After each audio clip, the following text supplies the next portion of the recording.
Mr. Casteen, thank you for stopping by for this Civitas interview. Thank you for inviting me. I do appreciate the opportunity. Yes, sir. Well, our first question for you is, what do you believe to be the role of the judiciary? If elected, how will your understanding of this role manifest in your adjudication?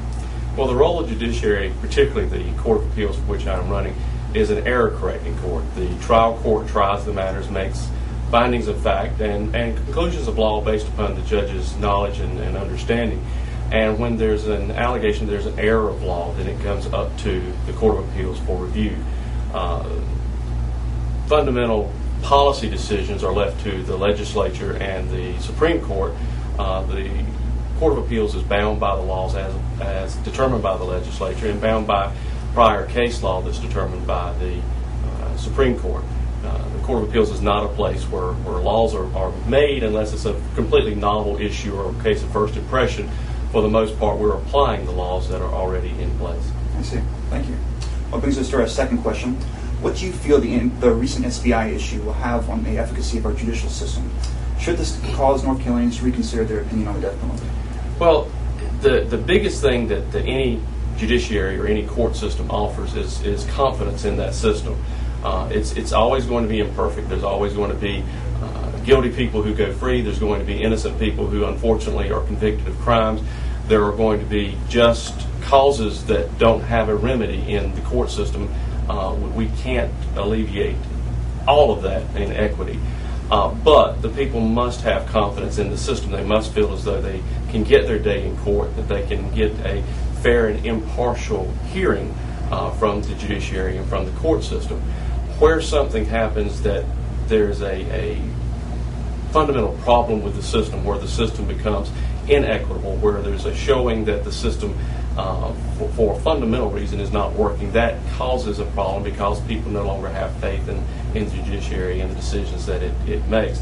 The SBI issue is a serious problem because it calls into question many hundreds of cases that have involved SBI experts over the last several years.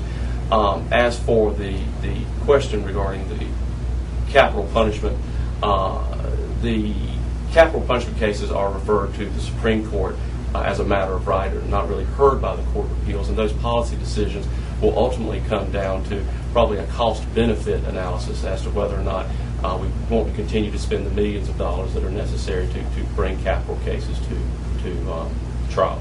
I see. Thank you.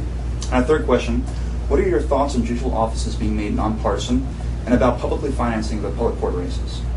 I agree fundamentally with the idea that the judicial races should be nonpartisan. Judicial races are, by their nature, supposed to be fair and impartial rulings on cases that come before it. The judges are not supposed to have political bias either from the right or the left. Even if a judge has a political leaning himself personally, that political leaning or that personal opinion should be left outside of the courtroom. So the nonpartisan nature of the races, I entirely agree, is appropriate. And the second part of your question, I'm sorry? Public financing. Well, public financing, it prevents judges from having to go out and solicit funds. That is one of the less seemly aspects of any political race, is to go out and solicit funds to fund the race. It's a necessary evil when you have a statewide race and you're trying to get name recognition throughout 100 counties in North Carolina. In the judicial races, North Carolina has proposed and has incorporated a public funding option where if a judge reaches a minimum funding level, the state will match those funds and provide those funds available. And it prevents some of the necessary fundraising. It allows the judges to focus on the task at hand, which is getting their message out and getting their name out in front of the public. Great. Sir, and our last question, why should North Carolina elect you to be the next leader of our judicial system? Well, North Carolina has a very competent appellate body.